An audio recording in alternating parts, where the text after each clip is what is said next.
Mezros Lőrinc is one of Hungary's richest men, and he is one of the richest men in the world, but you probably never heard of him or his fortune. He's barely mentioned in any media outlets outside of Hungary, and his Wikipedia article comes only in French, Hungarian and Esperanto. 10 years ago, Mezros was however far removed from the wealth he has today. He was the owner of an unprofitable gas company at the brink of bankruptcy, based in the Hungarian town of Székesfehérvár. So how did he get to where he is now over the course of 10 years? As his business declined, a school friend and longtime companion of his fulfilled his own career goal. That friend was Viktor Orban, who was elected to the office of Hungarian Prime Minister. Shortly after election, Orban rescinded a law banning people in debt from running for public office, and Mezros ran and was elected mayor of Székesfehérvár as a member of the Fidesz party of his friend. Throughout the past 10 years, Mezros would become the recipient of some of the most profitable government construction contracts available in Hungary. Renovations of museums, contracts to build roads and repair roads, bridges, rail lines, and the building of new cultural institutions. Many of those contracts were worth billions, paid by Hungarian tax money and large EU financial grants, and some acquired under seemingly suspect circumstances.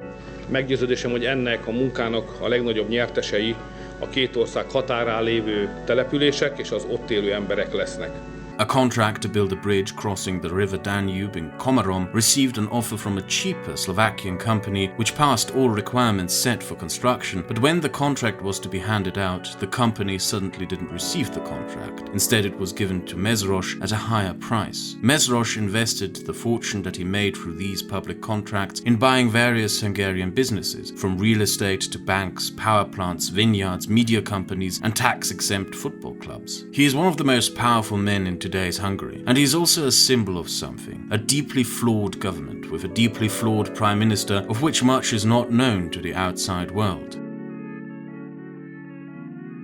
Mezros Lőrinc is part of a group of people who did not exist in Hungary before Orban, oligarchs, a group of men who in a short period of time since Orban's election victory in 2010 have amassed astronomical fortunes, bought up substantial assets and institutions within Hungary, received substantial help by Orban's government in attaining their wealth and power, and they are all fiercely loyal and personally connected to their prime minister, to who they lend as much support as they possibly can. Andy Vojna, friend of Orban since the 1990s, a Hungarian-American movie producer from Hollywood, was appointed Hungarian Film Commissioner upon Orban's election, received large government casino licenses as well as favorable terms on loans by state-owned Hungarian banks, something that would be highly illegal in most countries. István Goronczy, István Tiborcs, and since 2018 even the children of these oligarchs started establishing businesses and cashing in on lucrative public contracts. There's nothing unusual about the wealthy seeking out the powerful. There's nothing unusual about the super rich using their wealth to try and sway an electorate and public opinion, or even to support a candidate. What, however, is unusual and unethical in Orban's Hungary is that a group of men not only made their wealth through Orban, but became part of a new Hungarian political power structure. Simiska, Mezros, Goronczy and Tiborcs together received 12% of all public contracts awarded since 2007, which were in total 13 times the size of other public contracts. Investigations by transparency organizations have found that these contracts were also in average 25% overpriced, meaning the government could have handed these contracts out to companies at less of a cost. The viability of these is often also questionable, such as a train station through Orban's home village. The train connection to this village, with a population of 1,700, was shut down during the 1970s due to it being barely used and unprofitable.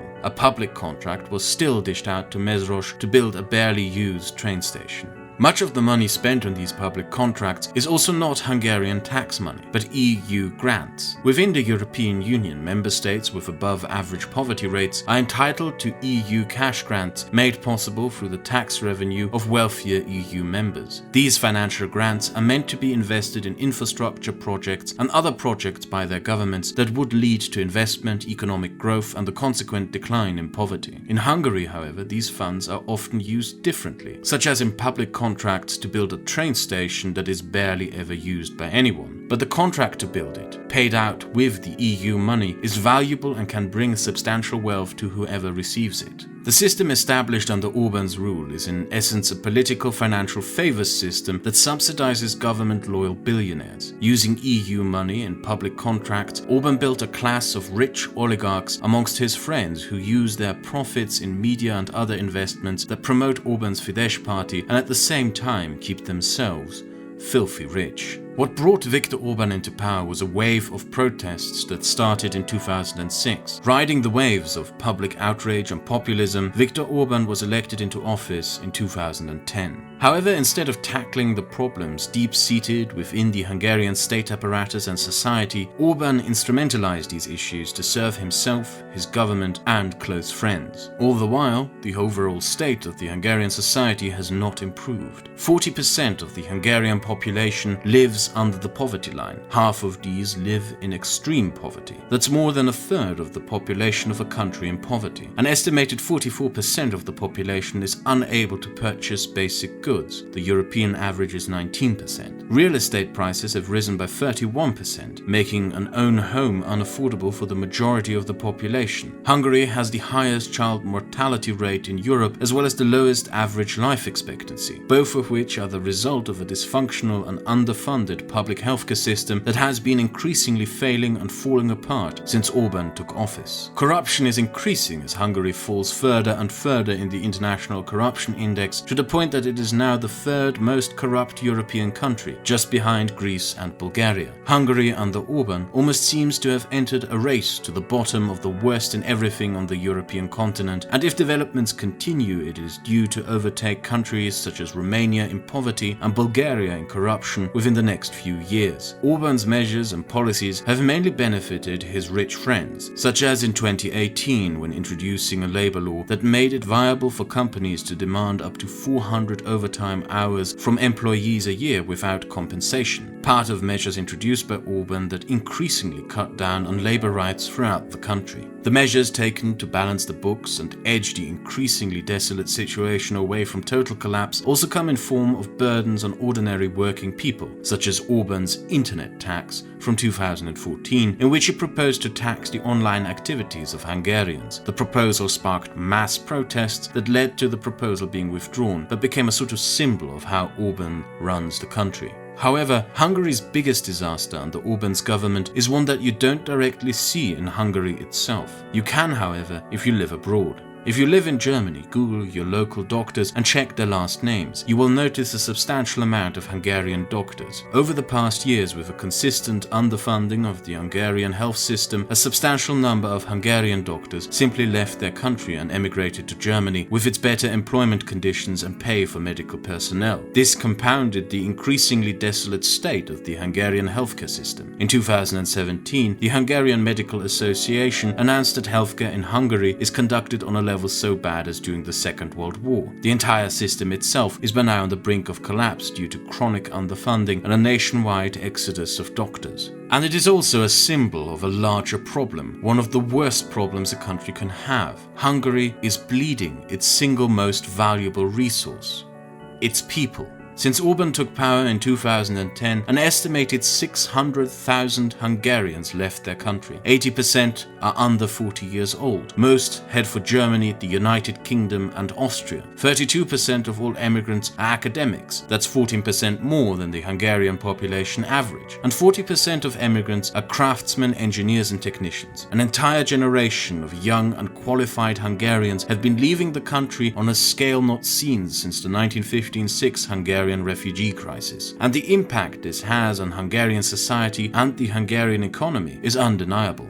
As Orban builds a football stadium in his 1,700 population birth village, again through government contracts given to his friend Mészáros Lőrinc, paid by the over 30 billion euros in EU aid money given to his government over the course of 10 years, the poverty rates increase and the country bleeds its young and bright, one has to wonder, why has he not been voted out of office yet? And the reason for that is the same reason why in all likelihood the only way you ever heard of Orban before is from some right-wing American or other pundits praising him. While Orban built his oligarchy of corrupt billionaires with their construction, media, football, real estate and casino empires, he kept loudly and vocally raging against foreign billionaires who supposedly are responsible for all the ills befalling Hungarian society, when in fact they are a result of his policies and corruption. He kept loudly proclaiming how the European Union and its policies are responsible for Hungary's decline, while he himself uses the EU's funds given to him to alleviate his country's poverty to stuff them into the pockets of his billionaire friends. He continues to campaign against immigration and migrants, even though nobody even wants to migrate to Hungary under his rule anymore. Hungary has turned into a source of migrants for Europe as more and more people leave the country. And he continuously keeps talking about how proud he is to be a Christian and how unashamed he is to say that. He relies on a populist message to ensure that a certain demographic will continuously vote for him no matter what. And that populist message is intended to hide the hypocrisy and actual circumstances of Hungarian society. As dumb as it sounds, the fact that you probably never heard of the state Hungary currently is in is proof that it works. From Trump to the Heritage Foundation to Katie Hopkins to several other right-wing political pundits, YouTubers and other, people found a liking to Orban because it triggers the libs, left, SJWs or whatever. Even white nationalists, alt-righters and neo-Nazis have found a liking to Orban who, according to them, keeps the country white. The thing is though, telling people how much you are not ashamed for being Christian doesn't fix a broken healthcare system. Triggering people on the internet doesn't alleviate mass poverty or end mass emigration of your educated and young workforce. Just as little as having white skin color ends an endemic system of corruption that has existed for almost 10 years. Populism in the case of Orban's Hungary, and especially in his public perception abroad amongst right-wing circles, reveals itself to be fundamentally one thing: a way to cover up real and important issues and to lie to yourself and others about how bad a situation really is. And the fact that you barely knew any of this, that's a testament to how effective populism is, and how ineffective our media is at doing something as basic as reporting on the reality on the ground, by doing something as simple as translating Hungarian articles or asking Hungarians. Instead, within vast parts of the English-speaking media, Orban is condemned because of his association with Trump and for being an anti-immigration prime minister, which is honestly something that should just be laughed at, as he is the prime minister of a country that he has screwed up so much nobody wants to emigrate to it. Nobody, however, in our media landscape has done the research and reporting required to point out the most important thing about Viktor Orban: the 10 years of damage he has inflicted on his own country. This video was made possible with the help of a Hungarian friend of mine who you can follow on Twitter